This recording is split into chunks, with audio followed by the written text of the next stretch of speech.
Bueno, buenos días milicianos. Lo que voy a hacer es un breve resumen y una breve explicación de lo que se habló en la charla de fundamentos metafísicos del orden moral, que fue para la 11ª generación. Para hablar de los fundamentos metafísicos, lo primero que hay que hacer es hablar de los primeros filósofos, ¿sí? Que son los que plantean esta búsqueda. ¿Cuál es el objetivo de los primeros filósofos? Que son los presocráticos, porque vienen antes de Sócrates. Lo que van a buscar es de qué está compuesto el ser. El ser entendido como materialidad, es decir, a ver, de qué están compuestas las cosas. Está bien, están los mitos que nos hablan de forma alegórica o fantástica de cómo es creado el mundo, pero verdaderamente cómo está compuesta la realidad. Esa es la primera pregunta. Bueno, entendemos que estas preguntas se hacen por primera vez en Grecia, ¿sí? Y Tales de Mileto se puede decir que es el primer filósofo. Y es el primero en hablar de un concepto muy interesante que es la physis. En donde va a hablar de esta physis como ese fundamento, esa esencia que es igual en todas las cosas, ¿sí? Es el primero en hablar de eso. Después muchos presocráticos van a utilizar un elemento que nosotros podemos ver, como por ejemplo el agua, el fuego, para decir que ese es el verdadero fundamento material de la realidad. Unos dicen que es el agua, otros dicen que es el aire. Por ejemplo, Pitágoras, que basaba mucho de sus conceptos en lo que es la matemática, habla de que todas las realidades materiales no están compuestas por agua o por fuego, sino que por una cuantificación, es decir, por una cantidad, un número. Todos en la naturaleza tenemos números, que va a ser lo más cercano a lo que más adelante vamos a conocer como los átomos, ¿sí? Es el primero en plantear esta idea de que todas las cosas están compuestas por un cierto número y una cierta armonía.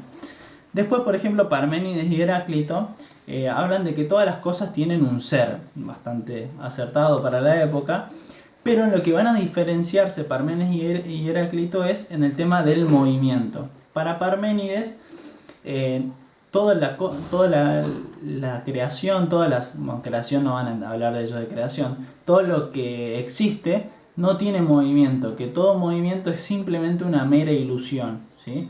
Al contrario de Heráclito, que habla de que todo es movimiento y transformación. Por eso, de ahí viene la famosa frase esta de nadie se baña dos veces en el mismo río, porque el movimiento mismo hace que esa agua donde nos bañamos no sea la misma donde me bañe mañana o pasado mañana, ¿sí? Eso hablando de los presocráticos, ¿sí? Eran los encargados o los que empiezan a plantear por diferentes caminos cómo está constituido lo que conocemos como realidad.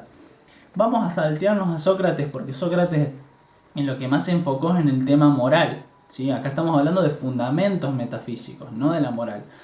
Entonces Sócrates se encargaba simplemente, dentro de todo lo que habló, su objetivo principal era cómo ser un buen ciudadano dentro de la polis. Eso no nos interesa ahora.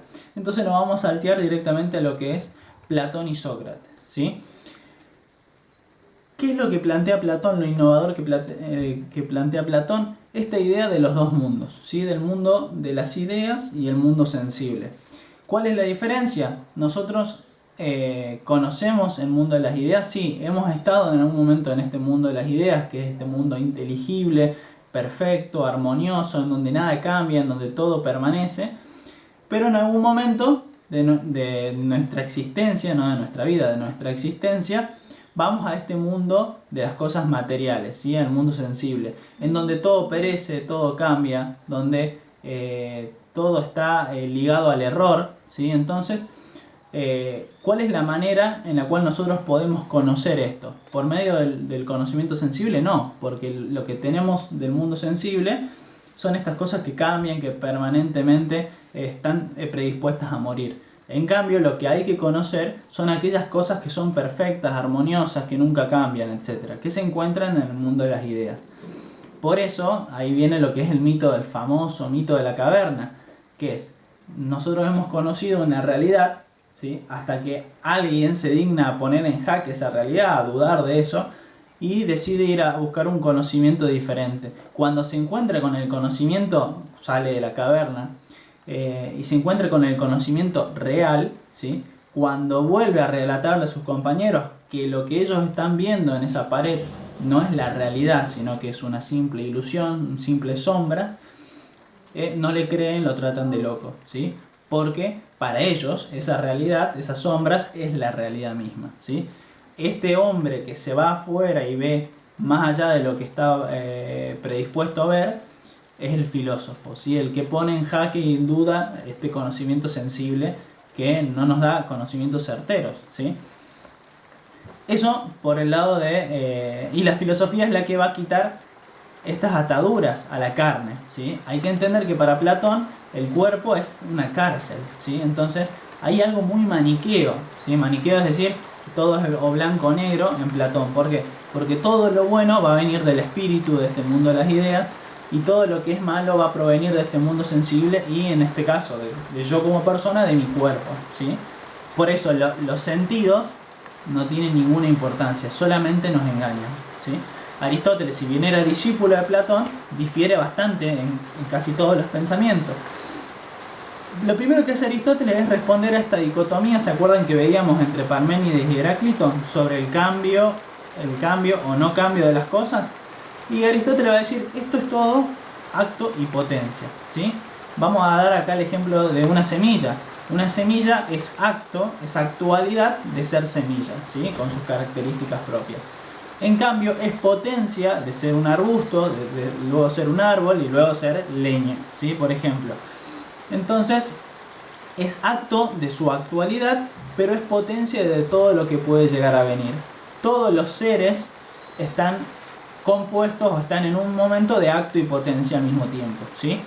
Hasta las cosas inertes, o como una piedra, es acto de ser piedra, pero puede ser potencia por un factor externo de pasar a ser otra cosa, ¿sí? Ahora bien, de ahí se empieza ya a ver lo que es el fundamento metafísico de Aristóteles, ¿sí? El fundamento metafísico de Platón, obviamente, es este mundo de las ideas, ¿sí? Ahora, el fundamento metafísico de Aristóteles va a empezar ya a plantear lo que Santo Tomás después va a acuñar, que es la idea del primer motor, ¿sí?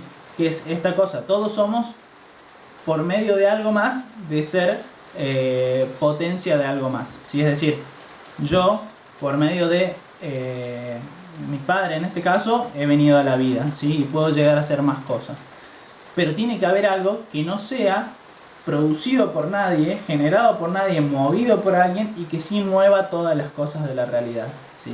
Bueno, ahí tiene que haber un fundamento último, ¿sí? Esto es lo que plantea Aristóteles. Aristóteles no habla de Dios, ¿sí? Santo Tomás es el que va a agarrar esa teoría filosófica y la va a transformar en teología. Otra respuesta que le da a Platón, Aristóteles a Platón, es la división del ser, en lo que él va a hablar de materia y forma, la teoría hilemórfica, ¿sí? Que es muy famosa en Aristóteles, que lo que va a hablar, veíamos que en Platón todo lo malo venía del cuerpo y todo lo bueno venía de las ideas. Bueno, este es el fundamento metafísico de Aristóteles, que todas las cosas están compuestas por una materia y una forma, ¿sí? Ahora, ¿cómo conoce este ser con materia y forma? ¿Cómo conoce la realidad? Bueno, lo que va a decir Aristóteles, todos los conocimientos empiezan por los sentidos, totalmente opuesto a lo que propone Platón. Es decir, mi vista, mi oído, mi gusto, mi tacto es lo que me da el primer conocimiento, pero es un conocimiento básico. Después eso pasa a la imaginación, después eso a la memoria y por último pasa al intelecto, ¿sí? Es decir, que este conocimiento básico que yo tenía va a ir por medio de mi cabeza evolucionando hasta que esté en mi intelecto, ¿sí? Por ejemplo, un libro, ¿por dónde entra un libro? Por los sentidos, ¿sí? Por la tinta en el papel, por las palabras que yo puedo interpretar en esa tinta, que es un conocimiento sensible. Ahora bien, por medio de mi inteligencia yo voy a llegar a descubrir lo que es la esencia de ese libro, lo que busca decirme ese libro a mí, ¿sí? De ahí viene la frase, lo esencial es invisible a los ojos. Si bien el conocimiento empieza por los ojos, no es el más importante, ¿sí? Sino que el más importante es el que es procesado por mi intelecto. Ahora bien, lo último que vamos a hablar de Aristóteles es esta idea de esencia y finalidad.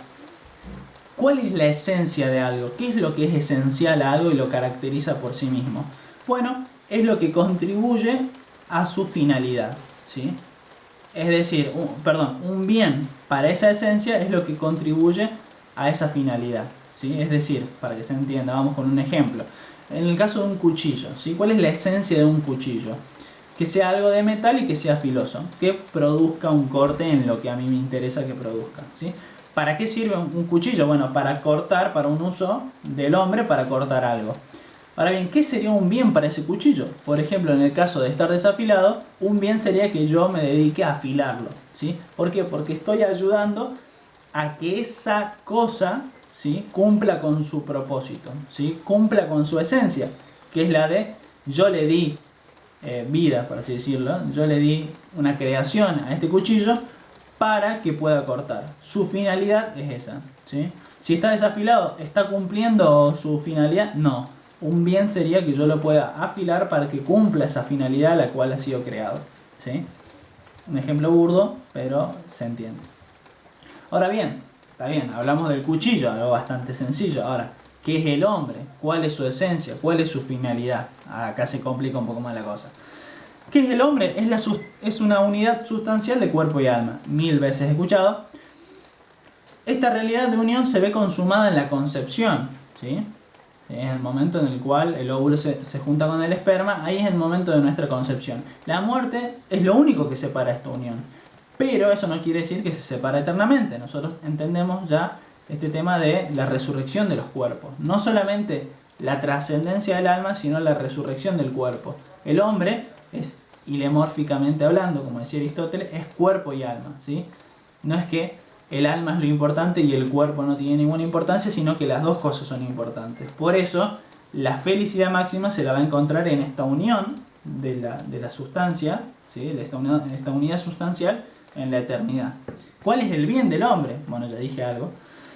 No hace referencia solo al bien espiritual, sino también al bien del cuerpo, ¿sí? No tiene sentido tampoco, al contrario, todas las riquezas o todos los amigos, pero estar siendo pobres espiritualmente. Por eso el espíritu es el aspecto del alma que nos hace trascender, ¿sí? Hay 3 dimensiones, y con esto ya vamos terminando, que hacen referencia a las 3 dimensiones de la relación del espíritu, ¿sí?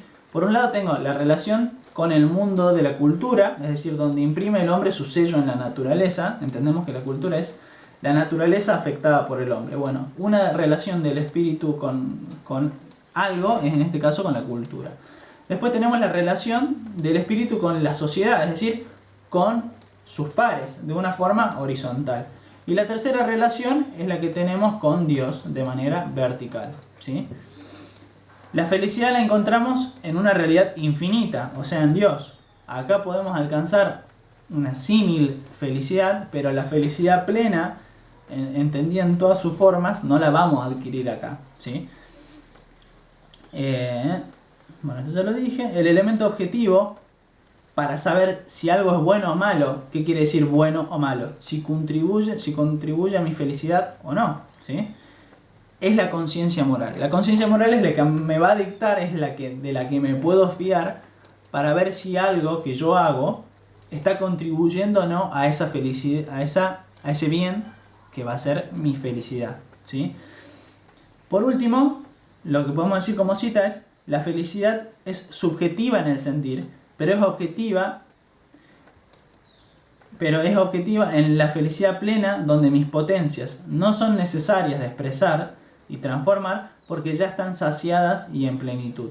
No hace falta seguir perfeccionándonos, transformando potencia en acto, porque ya estamos en puro acto, que es este momento en donde nos vamos a encontrar con Dios. Nada más.